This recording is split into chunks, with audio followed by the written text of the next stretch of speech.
안녕하세요 여러분. 오늘은 애국의 이름으로 강요된 전쟁과 수탈에 대해서 같이 공부해 보겠습니다. 일제의 대륙 침략이 본격화되면서 일제는 우리 민족을 완전히 일본인으로 만들어서 자신들이 일으킨 전쟁터에 동원시키고자 했습니다. 이에 당시 조선 총독으로 부임했던 미나미는 일본인과 한국인은 하나다라는 내선 일체, 그러니까 일본과 조선은 하나다라는 사상을 내세웠습니다. 당시 일본의 이런 정책을 민족 말살 정책 내지는 황국 신민화 정책이라고 부릅니다.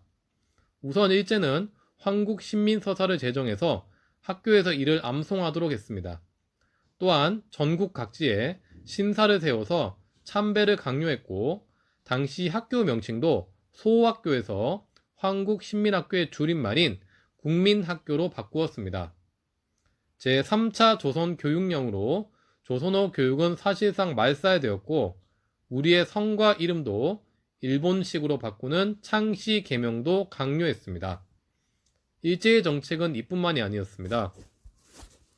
당시 타협적 민족주의자, 즉 친일파들을 동원해서 국민정신총동원 조선연맹을 조직했고, 이들을 지도자로 내세워서 일제의 정책을 홍보하였습니다. 또한 조선일보, 동아일보 등의 국내 신문도 폐간되었습니다. 1938년에 되었을 때는 일제는 국가총동원법을 제정합니다. 이 시기부터 식량은 일제에 의해서 통제되는 배급제가 되었고, 가정의 놋그릇, 학교 종 등 전쟁터에 동원된 금속물질은 강제로 공출되었습니다. 일제의 전쟁이 진행될수록 식량 배급은 줄어졌습니다. 이에 따라 한국인도 그만큼 힘들고 어려운 삶을 살 수밖에 없었습니다.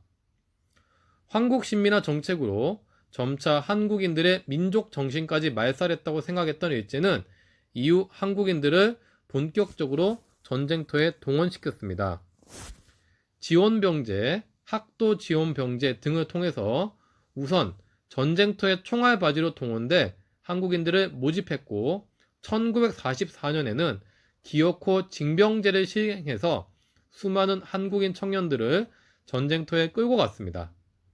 또한 국민징용령을 내려서 많은 한국인들을 탄광이나 군수공장 등에 동원시켰고, 이는 한국인 여성도 마찬가지였습니다. 특히 전쟁 막판 일본은 위안부라는 것을 운영하면서 한국인들을 포함한 수많은 동아시아 여성을 성노예로 동원시켜서 당시 사람들은 갖은 수모와 고통을 겪기도 했습니다. 안타깝게도 현재 이와 관련된 자료들은 많이 남아있지 않습니다.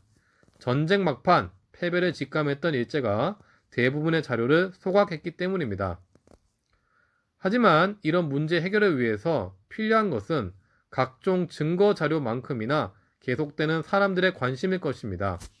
우리가 꾸준히 관심을 가지고 계속 이 문제들을 바라볼 때에야 숨겨진 증거들은 다시 세상 밖으로 나올 수 있을 것이고, 일본의 전향적 자세도 촉구할 수 있을 것으로 생각됩니다.